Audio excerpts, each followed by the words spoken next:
So, ladies and gentlemen, welcome back to Agency Navigator. Now, this is a very plug and play heavy module, okay? Because a lot of the actual step-by-step on how to actually set this up is in 3 very beautiful plug and plays I have put below this video. Well, actually 1 master plug and play that takes you to 2 others. But my point is, I'm gonna give you the high level overview and then just look at the plug and play for the nitty gritty, click by click, how to actually set this all up. So on that note, let's get into it.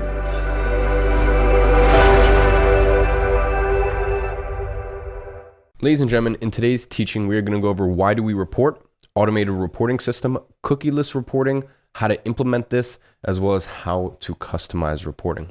So, why do we actually report? Now, reporting is not only a way of letting your clients know how everything is on the ad side of things, but it is also a very good way to keep yourself as well as your team in check. Because when you're checking in daily, you will be faster to notice when things are declining and stopping to work. And when you notice that, you can actually take action and do something about it. Because look, at the end of the day, it will happen to you. If you don't implement these systems, you or your team will forget about an ad account and will let it run without supervision. And as with everything, it will eventually deteriorate and stop working. Now, the issue is you won't realize until it's already too late and lots of money has been spent with, no particularly good results. Always check your accounts and always check the reporting. That way you will know when something is off. Now, the other benefit is that when your client has access to a dashboard where they can easily see the recent and past performances of the ads, what this does is this actually streamlines your communication. Now, look, you do not want endless threads daily to know how the ads are going. What you also don't want is your client logging into the ad account and trying to read it or messing things up. For example, and we'll talk about this in a little bit, if you have a custom view that you like to use because it helps you understand how, the performance of the ads, and that's the way that you like that particular ad account set up. As an advertiser, you don't want the client going in there, messing things up, changing the view. Instead, you want them referring to the client Bible, which I'll get into in just a second. And quite frankly, most of the time, the reason that clients come to an agency is because they want to stop dealing with the headache of checking into the ad accounts multiple times a day and, having marketing on the top of their mind always.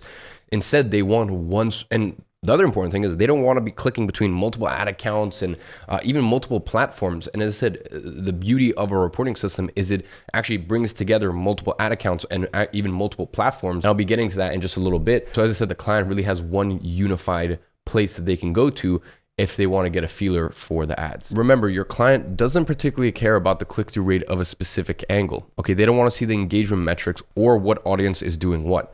What they want is usually the simplified version. Okay, this is what they hired you for. Now, if they want more info and detail, we still have them covered on a couple of the secondary pages of our reporting system, but in all honesty, they're not really going to watch those pages. As you can see in our kickoff and onboarding call, it is used as a sales tool and really a way to amaze your clients.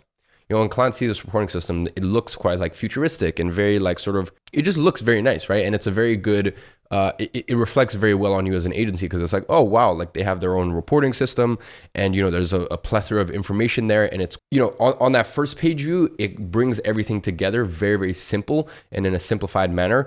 But then if you look on some of the other pages, as I said, it is very detail oriented. Now, let's talk about the automated reporting. Now, we'll be going over the automated reporting and what each page means. It is similar to what we went over on the kickoff call section, but this time I'm actually going to explain on a more technical side what is happening behind the scenes, and then we'll see how you can actually get the template that we've made and connect it to your accounts for each client. Now, in this page, we have a visual representation of our client's funnel. Remember that these templates are fully customizable to your client's needs. For example, some clients only want leads, which, you can make the funnel, you could represent the funnel that way and have it actually shorter, whereas some others might have some extra steps that you want to track. It is all up to you. Now, we actually have that date picker at the top, which actually allows Data Studio to know which data to pull from. The numbers you see in the blue funnel is how many people or events, that is, have been triggered on that step of the funnel. Now, bear in mind with the iOS tracking limitation, this actually means how many people ended up on that step of the funnel. Basically, you can now only track one event per person, and Facebook will only track the latest one, which means that if you have a purchase, the checkout, add to cart, and view content won't actually track. Now, you can programmatically make the numbers fit by summing up all the predecessors of each step, but this makes the sheet load extremely slow. So basically what I'm trying to say here in short is just keep in mind that the numbers are the number of people that ended their journey on that step. Now, the money in, money out is data pulled directly from Facebook. Okay. Now, if you get the paid solution, which uses Supermetrics, you can change this to show data directly from Shopify. Now, if you use the free version, which is Adveronics, you won't be able to do that. Now, on the right, we have how much it costs to get someone to each step of the funnel. Because what I already mentioned about only being able to track one event per person, this number no longer signifies the same thing and can kind of be deleted if you wanted to. Now, here is that same funnel on a fixed 6-month period. So you can actually customize which 6 months show up. If the month hasn't passed, it will show up empty. Now, here's some other metrics that are also updated with that date picker on the top. Okay, on top, you can see right here, there are 3 graphs. One shows the return on ad spend versus ad spend. Then we have the add to cart rate as well as the add to cart to actual purchase rate. Okay, which basically shows first the total number of visitors of the page add to cart, and second, how many of those actually end up buying. Now, ideally, what you want to see is the blue line higher than that 50%.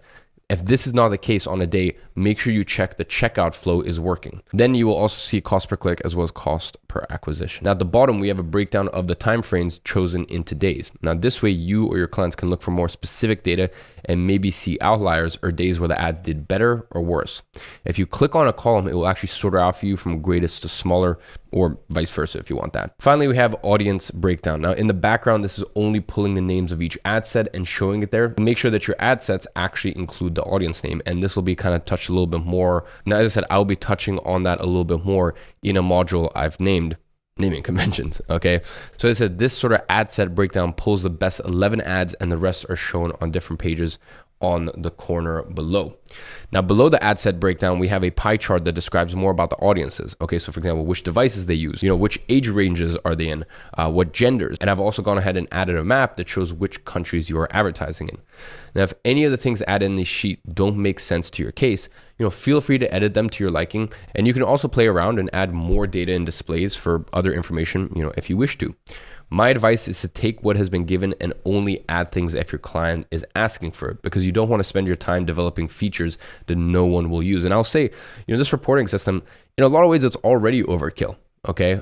So, really, if there's a strong need and a strong case, then add stuff. But if there isn't, then it'll probably cause more hassle than it will add benefit. Next, I'm going to show you how to actually set up this reporting sheet. Now, the automated reporting sheet uses a free service from Google called Data Studio, which actually allows you to display information in cool ways like that funnel or charts, for example, pie charts or tables.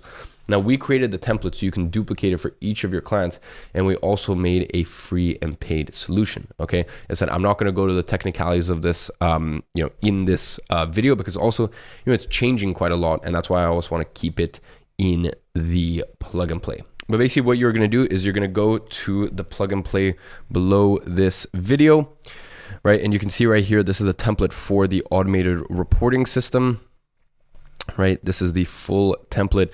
And then there are 2 solutions to how to actually port over this information.